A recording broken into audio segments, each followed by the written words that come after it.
Assalamualaikum warahmatullahi wabarakatuh.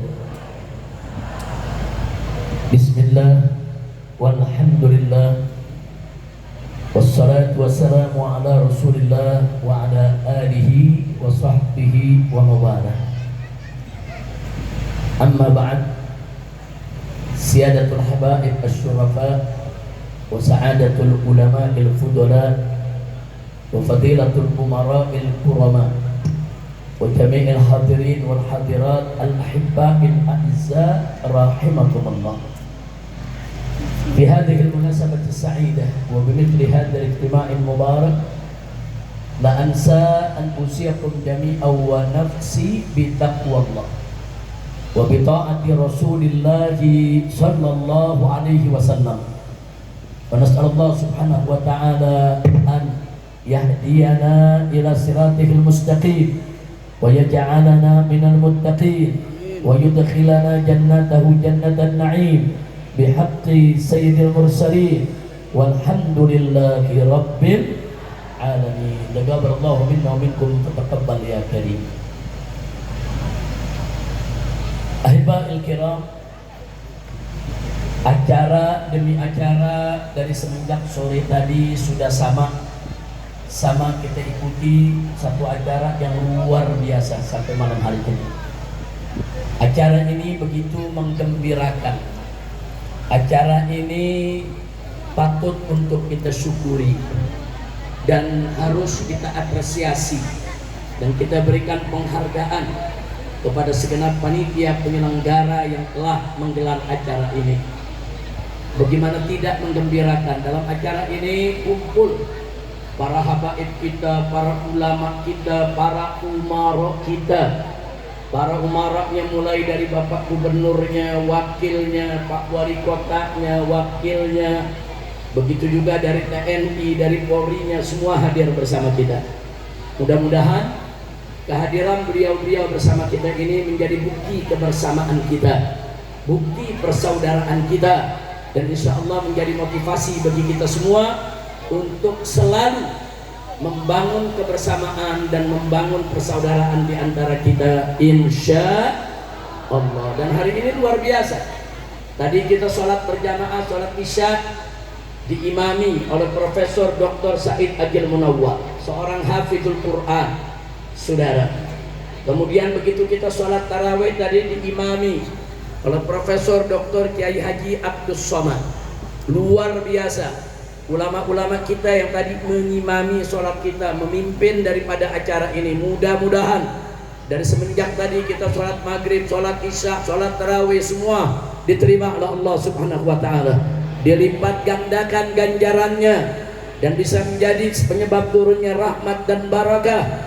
Dan semoga tidak kita pulang dari tempat ini kecuali dosa kita diampuni, kesalahan kita dimaafkan, penyakit kita disembuhkan, kesulitan kita dimudahkan, kesempitan kita dilapangkan, rumah tangga kita diharmoniskan, pencarian nafkah kita semua diberkahi, utang-utang kita dilunaskan, dan kita mendapatkan kebahagiaan dari dunia hingga akhirat. Amin ya rabbal alamin. Nah, sebagaimana sama kita maklumi malam hari ini, setelah acara demi acara kita lalui, akhirnya sampailah kita kepada acara mengingat 40 hari daripada wafatnya orang tua kita, ayahanda kita semua, almarhum wal maghfurullah, yaitu Bapak Kemas Haji Abdul Halim rahimahullahu rahmatan wasi'ah. Tadi sebelum maghrib saya sudah sampaikan kepada segenap jamaah sejumlah kelebihan-kelebihan, keutamaan yang dimiliki oleh almarhum. Ada 15 poin tadi saya sampaikan satu persatu, yang semuanya merupakan kebanggaan kita. Kita mengenal daripada almarhum. Tadi kita sebutkan antara lain, yang pertama, beliau adalah seorang pribumi yang patut kita banggakan, yang semenjak muda seorang pekerja keras, itu yang kedua. Yang ketiga, akhirnya Allah berikan beliau menjadi seorang pengusaha yang sukses karena uletnya, saudara, rajinnya, saudara, ketatnya di dalam berjuang, di dalam bekerja. Akhirnya Allah bukakan pintu rizki untuk beliau dan keluarganya. Nggak sampai di situ. Yang keempat juga tadi sudah kita sampaikan, bahwa beliau ini seumur hidupnya begitu dekat dengan para habaib dan ulama. Dekat sekali saudara. Dan yang kelima, tadi sudah disebutkan, disinggung oleh Bapak Gubernur kita, puluhan masjid yang beliau bangun. Itu 68 yang beliau bangun sendiri, belum yang beliau bantu untuk renovasi, untuk perbaikan. Itu baru masjid tadi cerita, nggak sampai masjid aja. Berapa banyak pondok pesantren, majelis-majelis taklim, madrasah-madrasah, baik di Sumatera maupun di Jawa sana, dibantu oleh almarhum saudara. Jadi dekatnya beliau dengan habaib. Yang keempat tadi, yang kelima bagaimana, yaitu bantuan-bantuan beliau untuk kegiatan-kegiatan dakwah. Dan yang keenam, beliau memang seorang pendukung dakwah saudara. Beliau kenal dai dari mulai yang paling lembut sampai yang paling tegas. Semua ada, semua dekat dengan Haji Abdul Halim. Dai-dai yang lembut, dai-dai yang santun, dai-dai yang kalau bicara kalimatnya menusuk kalbu saudara. Sampai dai-dai yang tegap, amar ma'ruf nahi munkar, semua dikenal baik. Bukan hanya dikenal, tapi dijalin hubungan yang begitu dekat dengan almarhum. Alhamdulillah. Dan gak sampai di situ. Almarhum ini termasuk orang saudara, kalau nggak ngerti hukum bertanya. Selalu beliau bertanya kepada habaib, kepada ulama, kepada kiai dalam hal apa saja. Di samping saya ada Profesor Dr. Said Akil Munawwar. Berapa kali beliau dipanggil, berapa kali beliau ditelepon, berapa kali beliau dihubungi hanya untuk mempertanyakan pertanyaan-pertanyaan soal agama. Tentang zakat umpamanya, bagaimana sih cara bayar zakat, bagaimana sih cara hitungnya, kepada siapa sih mesti diberikan, didistribusikan, semua ditanyakan. Bahkan pada saat saya ada di Mekah 3,5 tahun, nggak segan-segan beliau telepon ya kawan, hanya untuk bertanya satu persoalan. Nah, jadi memang mestinya umat Islam begitu, kalau nggak tahu ya bertanya. Saudara, fas'alu ahla dzikri in kuntum la ta'lamun, perintah Allah. Kalau Anda tidak mengetahui tentang sesuatu, maka bertanyalah kepada para ulama, para fuqaha, kepada ahlul Quran yang mengetahui persoalan. Itu diamalkan oleh almarhum Haji Abdul Halim saudara. Luar biasa, beliau tanya kepada siapa aja, ulama-ulama yang datang, ada aja persoalan-persoalan yang beliau tanyakan. Nah, jadi ini bagian daripada kebaikan-kebaikan yang luar biasa. Tidak sampai di situ saudara. Setiap bulan kita lihat dermanya untuk aitam, anak-anak yatim, untuk fakir miskin, untuk janda-janda lemah.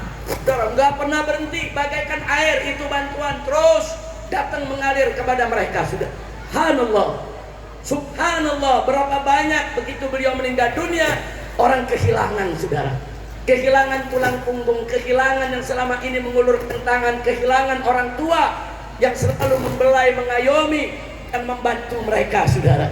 Nggak sampai di situ saudara, beliau buka lapangan kerja sampai puluhan ribu orang mendapatkan pekerjaan saudara, nggak main-main. Kalau mau dihitung saudara, seumur hidupnya sudah berapa ratus ribu orang yang diberikan pekerjaan itu oleh almarhum Haji Abdul Halim saudara.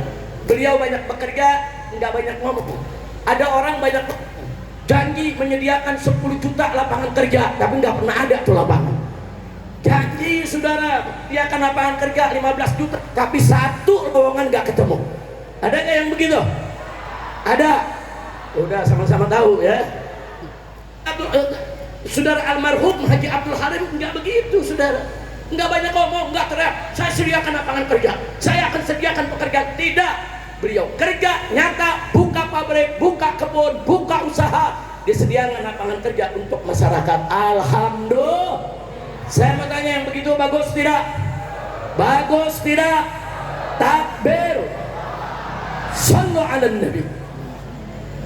Selain itu saudara, almarhum semasa hidupnya Masya Allah saudara, Masya Allah, satu yang tidak akan pernah saya lupakan. Ya, di sini juga mungkin Pak Gubernur perlu tahu, dengan Wakil Gubernur perlu tahu.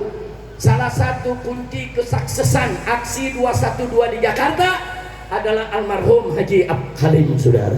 Kenapa? Banyak ulama, banyak habib, banyak kiai dibeliin tiket pesawat buat ikut aksi 212 saudara. Masyarakat saudara yang dibawa dikasih bis, dikasih mobil, puluhan bis datang ke Jakarta hanya untuk 212 saudara. Untung dulu nggak ketahuan sama Jokowi. Kalau ketahuan wah bisa diubah. Nah, itulah artinya apa? Haji Abdul Halim ini main di belakang layar, nggak teriak dikumpulin Habib. Siapa yang mau ke Jakarta? Siapa yang mau ikut berjuang? Siapa yang mau bela Al-Quran? Siapa yang mau ikut 212? Ditanyakan, habaibnya kiai kita siap ikut, disediakan tiket pesawatnya sudah. Bukan hanya dari 212, dari 411. Saudara, termasuk Habib Umar Abdul Aziz bin Syahad yang selalu setia hadir, saudara. Ini menjadi saksi hidupnya. Jadi ternyata diam-diam Haji Abdul Halim walaupun di usia yang lanjut, di belakang layar beliau termasuk mujahid, pejuang yang ikut serta menegakkan amar ma'ruf nahi munkar. Takbir. Sallu ala nabi. Nah, saya mau tanya, orang seperti itu pantas gak untuk dicintai? Pantas tidak untuk dihormati? Tapi memang di akhir hidupnya beliau diuji oleh Allah, saudara.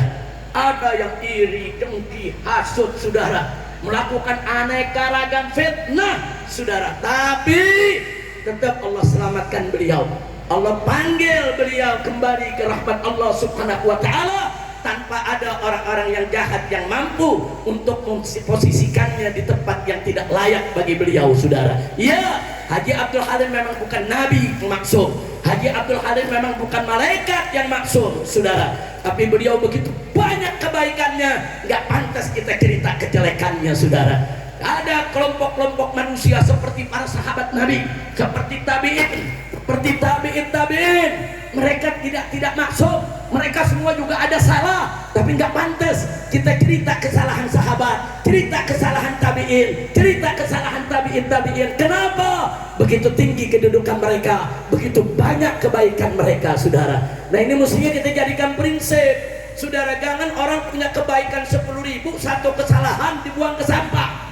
Enggak begitu hidup, saudara. Enggak begitu hidup, saudara. Berapa banyak kebaikan saudara yang dilakukan oleh manusia, tampur sayyi'at, dia mampu untuk menghapus segala kejelekan. Nah, karena itu sekali lagi Allah sayang kepada Haji Abdul Halim. Haji Abdul Halim akhirnya dipanggil oleh Allah Subhanahu wa ta'ala, dan beliau wafat dalam keadaan majlub, dizalimi oleh orang-orang yang jahat. Tentu orang yang menzalimi yang akan mendapatkan balasan, dan Allah tidak akan diam dari kezaliman, saudara. Begitu saya mau tanya semua yang ada di sini, siap mendoakan Haji Abdul Halim? Siap tetap menghormati beliau? Siap melanjutkan dakwah perjuangannya? Takbir. Sallu ala nabi. Nah, baiklah ya ikhwan, malam hari ini kita lihat di sini ada Pak Gubernur, ada Pak Wali Kota, ada Kasdan dan lain sebagainya, saudara. Ini indah. Ulama dan umara kalau sudah duduk bareng, ngobrol bareng, bikin acara bareng, mestinya kita bersyukur, bukan curiga. Betul? Betul? Saudara, kita jangan curiga kepada umaroknya, apalagi curiga kepada ulamanya. Jangan. Ada satu hadis, saudara, yang Nabi mengatakan sinfan minan nas, in saluhat saluhan nas, wa fasada fasadan nas. Ada dua golongan manusia, yang kalau kedua ini baik, maka masyarakat akan ikut baik. Kalau dua golongan ini buruk, maka masyarakat akan ikut buruk. Siapa mereka? Ulama wal umara. Golongan ulama dan umara. Ada mengatakan, Habib, itu hadisnya maudhu, palsu. Jadi jawab, iya, hadis itu palsu menurut Albani. Nah, saudara, tapi menurut Abu Nu'aim Asfahani, saudara, menurut ulama-ulama salaf jauh sebelum Albani, hadis itu dhaiful isnad, sahihul makna. Hadis tersebut ya sanadnya memang dhaif, tapi maknanya benar, saudara. Nah, lalu bicara tentang hadis dhaif, saudara, kita ini ahlus sunnah wal jamaah tidak menolak hadis dhaif bulat-bulat. Saudara, kita bukan pengikut Albani. Bukan. Kalau pengikut Albani, saudara, hadis dhaif dan hadis palsu disamakan, semuanya dibuang ke tong sampah. Enggak begitu, saudara. Baik, kalau hadis sahih atau hadis hasan wajib kita jadikan dalil dalam setiap masalah. Ini rumus ini. Hadis sahih dan hadis hasan wajib dijadikan dalil dalam setiap masalah akidah atau masalah hukum atau masalah akhlak atau masalah fadhailul a'mal, wajib. Lalu bagaimana kalau hadis maudhu, hadis palsu haram dijadikan dalil dalam tiap masalah. Saudara, nggak boleh kita jadikan dalil baik dalam akidah maupun hukum maupun begitu juga dalam soal akhlak, haram. Pertanyaannya lalu bagaimana hadis dhaif? Saudara, hadis dhaif dibagi-bagi oleh ulama. Ada yang dhaifnya yasir, ada yang mutawassit, ada yang syadid, ada yang dhaifnya ringan, ada yang dhaifnya sedang, ada yang dhaifnya berat, saudara. Yang dhaifnya ringan dan dhaifnya sedang, saudara, bisa dan boleh diamalkan selama memenuhi sejumlah persyaratan yang sudah ditetapkan, saudara. Seperti apa, saudara? Hadis dhaif tentang tarhib wa tarhib, saudara, tentang tarhib wa tarhib. Hadis dhaif untuk dakwah, hadis dhaif untuk memotivasi umat, saudara. Enggak apa-apa, boleh dipakai, silakan, saudara. Seperti apa hadis dhaif, saudara? Utlubul ilma minal mahdi ilal lahdi, dhaif, tapi dipakai oleh ulama di mana-mana tempat. Kenapa? Litarghib, untuk mendorong umat agar mereka belajar setiap saat, saudara.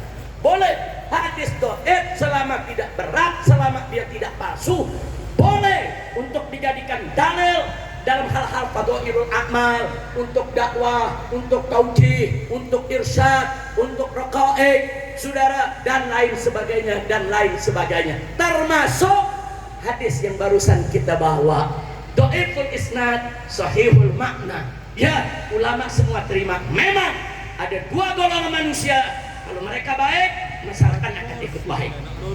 Kalau duanya jelek, masyarakat akan ikut jelek. Siapa? Al-ulama wal umara. Kalau ulamanya baik, umaranya baik, niscaya masyarakat akan ikut baik, saudara. Kenapa?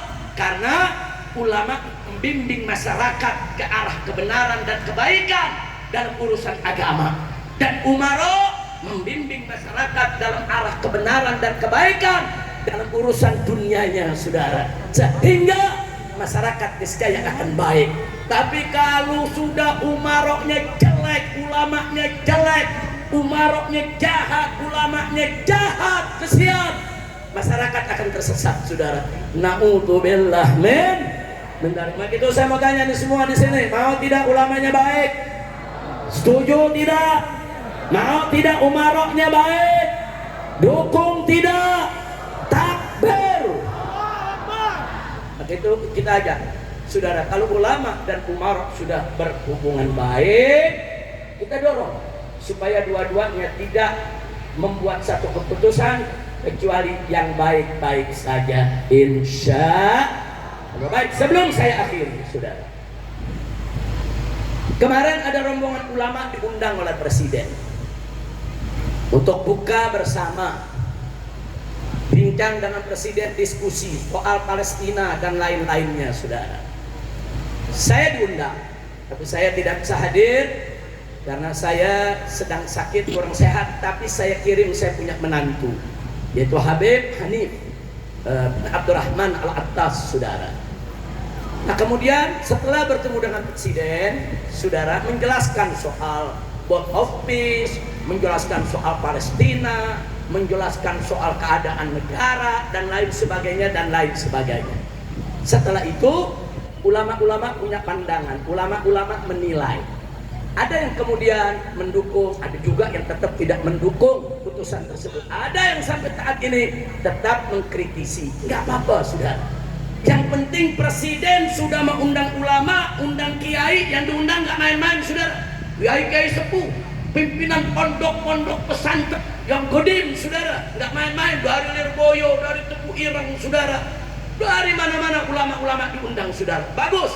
Saya bersyukur presiden mengundang ulama, mengundang habaib, mengundang kiai, diajak diskusi, memaparkan rencana-rencananya.